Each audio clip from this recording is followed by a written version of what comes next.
Hello friends, आज की इस वीडियो में हम क्लास 11 एनसीईआरटी हिस्ट्री का चैप्टर नंबर 4 पढ़ेंगे और इस चैप्टर का नाम है 3 वर्ग। ठीक है, तो जो पहला टॉपिक आता है इस चैप्टर में वो आता है मध्यकालीन यूरोप का परिचय। ठीक है, तो लगभग 9वीं से 16वीं शताब्दी के बीच यूरोप में सामाजिक आर्थिक ठीक है सामाजिक आर्थिक और राजनीतिक जीवन में बड़े परिवर्तन हुए। इस समय यूरोपीय समाज का मुख्य रूप से 3 वर्गों में विभाजित माना जाता था। जो यूरोपीय समाज था वो 3 वर्गों में विभाजित था। जैसे कौन कौन से वर्ग थे? पादरी वर्ग, प्रार्थना करने वाले, सामंत, कुलीन वर्ग, युद्ध करने वाले, किसान, खेती करने वाले। ठीक है, इसलिए इस व्यवस्था में 3 वर्ग कहा गया। सरल रूप से पादरी प्रार्थना, सामंत युद्ध, किसान खेती। और सामंतवाद क्या था? तो मध्यकालीन यूरोप की सामाजिक और आर्थिक व्यवस्था को समझने के लिए सामंतवाद महत्वपूर्ण है। सामंतवाद में भूमि का बहुत महत्व था। जिसके पास भूमि थी उसके पास आर्थिक शक्ति, राजनीतिक प्रभाव, सामाजिक प्रतिष्ठा भी अधिक होती थी। राजा अपने अधीनस्थ को भूमि देता था और बदले में उनसे सैन्य सेवा, निष्ठा, प्रशासनिक सहायता की अपेक्षा करता था। सामंती समाज की प्रमुख विशेषताएं क्या थी? तो सामंती समाज में भूमि भूमि शक्ति का मुख्य आधार, मतलब भूमि शक्ति जो था उनकी मुख्य आधार थी। समाज में ऊंच नीच स्पष्ट थी और किसान बड़ी संख्या में थे। सामंतों के पास विशाल जागीरें होती थीं। चर्च का बहुत प्रभाव था। अधिकांश किसान कृषि पर निर्भर थे और स्थानीय स्तर पर सामंतों की शक्ति काफी मजबूत थी। ठीक है, फिर आता है पादरी वर्ग। समाज का प्रथम पादरी वर्ग था। पादरी ईसाई धर्म के धार्मिक कार्यों को पूरा करते थे।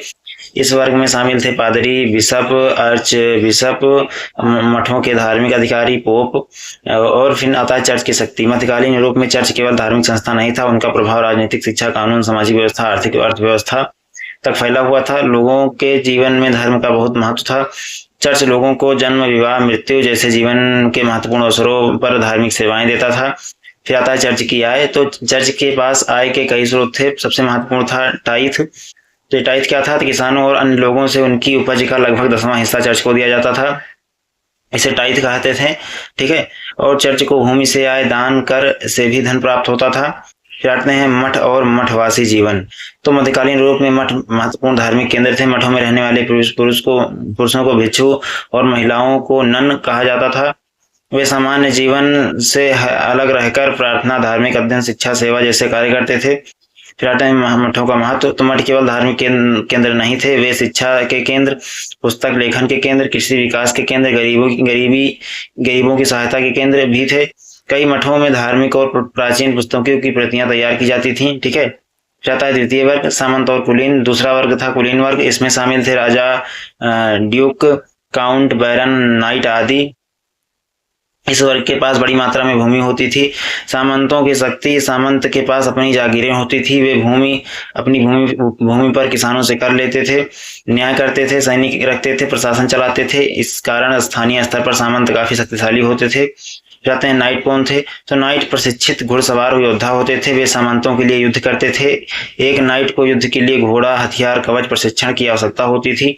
नाइट अपने स्वामी के प्रति निष्ठा की शपथ लेते थे। फिर आता है लॉर्ड और वसल। तो सामंती व्यवस्था में लॉर्ड और वसल के बीच संबंध महत्वपूर्ण था। एक शक्तिशाली सामंत अपने अधीनस्थ को भूमि देता था। भूमि प्राप्त करने वाला व्यक्ति उसका वसल कहलाता था। ठीक है, बदले में वसल निष्ठा रखता था, सैन्य सहायता देता था। ठीक है, आवश्यकता पड़ने पर अपने स्वामी के लिए युद्ध करता था। फिर आते हैं जागीर क्या थी? तो सामंत को दी गई भूमि को सामान्य रूप से जागीर या फिफ कहा जाता था। ठीक है, इस भूमि से सामंत को कृषि उत्पादन, कर, श्रम के रूप में आय मिलती थी। ठीक है, फिर आता है तृतीय वर्ग, किसान। समाज का सबसे बड़ा वर्ग किसानों का था। किसानों का जीवन कृषि पर निर्भर था। वे मुख्य रूप से गेहूं, जौ, राई, जई जैसी फसलें उगाते थे। फिर आते हैं दो प्रमुख प्रकार के किसानों को मुख्य रूप से 2 समूहों में समझा जा सकता था। ठीक है, मतलब वो 2 प्रमुख प्रकार के 2 किसान थे। स्वतंत्र किसान, मतलब इनके पास अपनी भूमि हो सकती थी और वे अपेक्षाकृत स्वतंत्र होते थे। फिर आता है सर्फ। तो सर्फ किसान सामंत की भूमि से बंधे होते थे। वे अपनी इच्छा से आसानी से दूसरी जगह नहीं जा सकते थे। ठीक है, रहते हैं सर्फों की स्थिति। तो सर्फ स्वतंत्र व्यक्ति नहीं थे, लेकिन वे पूरी तरह गुलाम भी नहीं थे। वे सामंत की भूमि पर काम करते थे। उन्हें सामंत के लिए खेतों में काम कर देना, विभिन्न सेवाएं करना पड़ता था। ठीक है, उनके जीवन का बड़ा हिस्सा सामंती जागीर से जुड़ा होता था। फिर आते हैं मनोर प्रणाली।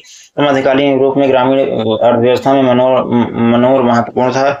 मनोर एक बड़ी कृषि जागीर होती थी। इसमें शामिल हो सकते थे सामंत का निवास, किसान के घर, खेत, चारागाह, जंगल और चर्च, मिल, अन्य आवश्यक सुविधाएं। ठीक है, कहते हैं मनोर काफी हद तक आत्मनिर्भर हो सकता था।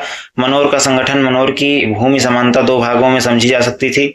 डोमेन, ठीक है, डेमेन क्या था, तो यह भूमि सीधे सामंत के नियंत्रण में होती थी। किसानों को यहाँ सामंत के लिए काम करना पड़ता था। किसानों को खेती के लिए भूमि के हिस्से दिए जाते थे। वे उस भूमि पर खेती करके अपना परिवार पालन पोषण करते थे और सामंत को विभिन्न प्रकार के कर या सेवाएं मतलब देते थे। फिर आता है किसानों का दायित्व। तो किसानों को सामंत के प्रति अनेक प्रकार के दायित्व निभाने पड़ते थे। उन्हें खेती से श्रम करना, उपज का हिस्सा देना, कर देना, ठीक है, और मिल और भट्टी जैसी सामंती सुविधाओं के लिए उपयोग के लिए शुल्क देना पड़ सकता था। फिर आते हैं 3 वर्गों का आपसी संबंध। मध्यकालीन यूरोप में 3 वर्ग एक दूसरे से जुड़े हुए थे। पादरी धार्मिक सेवाएं देते थे, सामंत भूमि और सैन्य शक्ति पर नियंत्रण रखते थे, किसान कृषि उत्पादन करते थे। इस प्रकार किसान उत्पादन करते थे, सामंत और चर्च को कर उपज देते थे। धार्मिक सेवाएं जो है चर्च देता था और सामंत सुरक्षा तथा प्रशासन से जुड़ा था। ठीक है, फिर आता है कृषि में परिवर्तन। तो समय के साथ यूरोप में कृषि तकनीक में सुधार हुआ। महत्वपूर्ण परिवर्तन थे भारी हल का प्रयोग, घोड़े के उपयोग में वृद्धि, 3 खेत प्रणाली, बेहतर कृषि तकनीक, नई भूमि को कृषि योग्य बनाना। इन परिवर्तनों से कृषि उत्पादन बढ़ने लगा। ठीक है, फिर आते हैं 3 खेत प्रणाली। तो 3 खेत प्रणाली कृषि में एक महत्वपूर्ण परिवर्तन था। भूमि को 3 भागों में बांटा जाता था। उदाहरण के लिए एक भाग शीतकालीन फसल, दूसरे में वसंतकालीन फसल, तीसरा भाग कुछ समय के लिए खेती। इसके अलावा अगले वर्ष इनका उपयोग बदल दिया जाता था। इससे भूमि की उर्वरता बनाए रखने में सहायता मिलती थी। फिर आता है भारी हल। तो उत्तरी यूरोप के कठोर मिट्टी को जोतने के लिए भारी लोहे का हल उपयोगी था। इससे गहरी जुताई संभव हुई, कृषि उत्पादन बढ़ा, अधिक भूमि खेती के लिए उपयुक्त की जा सकी। फिर आते हैं घोड़े का उपयोग। तो कृषि में घोड़े का उपयोग बढ़ने लगा। घोड़े के लिए बेहतरीन जीवन जैसी तकनीकों ने घोड़े से अधिक, इससे खेती घोड़े के लिए जो बेहतरीन जीन जैसी तकनीक ने घोड़े से अधिक ढंग से काम लेने की सहायता की। घोड़े से अधिक ढंग से काम लेने में सहायता की। इससे खेती और परिवहन दोनों में सुधार हुआ। फिर आते हैं जंगलों की कटाई। तो यूरोप की जनसंख्या बढ़ने के साथ साथ कृषि भूमि की आवश्यकता भी बढ़ी, इसलिए जंगल काटे गए, दलदली भूमि को उपयोगी बनाया गया, नई बस्तियां बसाई गईं और इस प्रक्रिया से कृषि क्षेत्र का विस्तार भी हुआ। फिर आते हैं कृषि उत्पादन और जनसंख्या। तो कृषि उत्पादन बढ़ने से भोजन की उपलब्धता बढ़ी, इसके परिणाम स्वरूप जनसंख्या बढ़ी, गांवों का विस्तार हुआ, व्यापार बढ़ा, बाजार विकसित हुआ। ठीक है, बाजार विकसित हुआ। इसके साथ यह परिवर्तन आगे चलकर यूरोपीय नगरों के विकास में महत्वपूर्ण रहा। ठीक है, फिर आता है नगरों का विकास। तो लगभग 11वीं शताब्दी के बाद यूरोप में नगरों का विकास तेजी से हुआ। नगरों में व्यापारी, कारीगर, दुकानदार, बैंकिंग और वित्त से जुड़े लोग रहने लगे। फिर आते हैं नगरों में नए सामाजिक समूह। तो नगरों के विकास से एक नया सामाजिक समूह उभरा, मध्यम वर्ग। ठीक है, इससे व्यापारी, दस्तकार, दुकानदार, साहूकार, इसमें जैसे लोग शामिल थे। यह समूह धीरे धीरे आर्थिक रूप से शक्तिशाली बनने लगा। फिर आते हैं गिल्ड।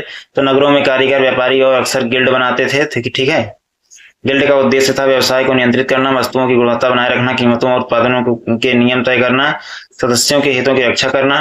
रहता है व्यापार का विस्तार। तो नगरों के विकास के साथ साथ व्यापार बढ़ने लगा। स्थानीय और दूरस्थ बाजारों के बीच संपर्क बढ़ा। व्यापारी कपड़ा, मसाले, धातु, नमक, अनाज जैसी वस्तुओं का व्यापार करते थे। ठीक है, आते हैं सामंतवाद में परिवर्तन। तो समय के साथ सामंती व्यवस्था में परिवर्तन आने लगे। इसके कारण थे नगरों का विकास, व्यापार में वृद्धि, मुद्रा और अर्थव्यवस्था का विस्तार, किसानों की स्थिति में परिवर्तन, जनसंख्या वृद्धि, सामंतों और राजाओं के बीच शक्ति का बदलना। ठीक है, बदलता संतुलन। फिर आते हैं किसानों की स्थिति में बदलाव। तो व्यापार और मुद्रा अर्थव्यवस्था के बढ़ने के कई कारण कई किसान धीरे धीरे अपनी सेवाओं और करों को नगद भुगतान में बदलने लगे। ठीक है, जैसे कुछ किसान स्वतंत्र हुए, जमीन खरीदने लगे, बाजार के लिए उत्पादन करने लगे। इससे पुराने सामंती संबंध धीरे धीरे कमजोर होने लगे। फिर आता है 14वीं शताब्दी का संकट। तो 14वीं शताब्दी में यूरोप को कई भारी समस्याओं का सामना करना पड़ा। इन्हें अकाल, युद्ध, महामारी, जनसंख्या में गिरावट शामिल थे। ठीक है, तो फिर आता है ब्लैक डेथ। तो 14वीं शताब्दी में यूरोप में एक भयंकर महामारी फैली जिसे ब्लैक डेथ कहा जाता है। इस महामारी के कारण यूरोप में की बहुत बड़ी आबादी जो यूरोप की बहुत बड़ी आबादी थी उसकी मृत्यु हो गई। इसके परिणाम स्वरूप श्रमिकों की संख्या कम हुई, मजदूरी बढ़ी और खेती प्रभावित हुई। सामंतों को श्रमिक की कमी का सामना करना पड़ा। फिर आते हैं किसानों के विद्रोह।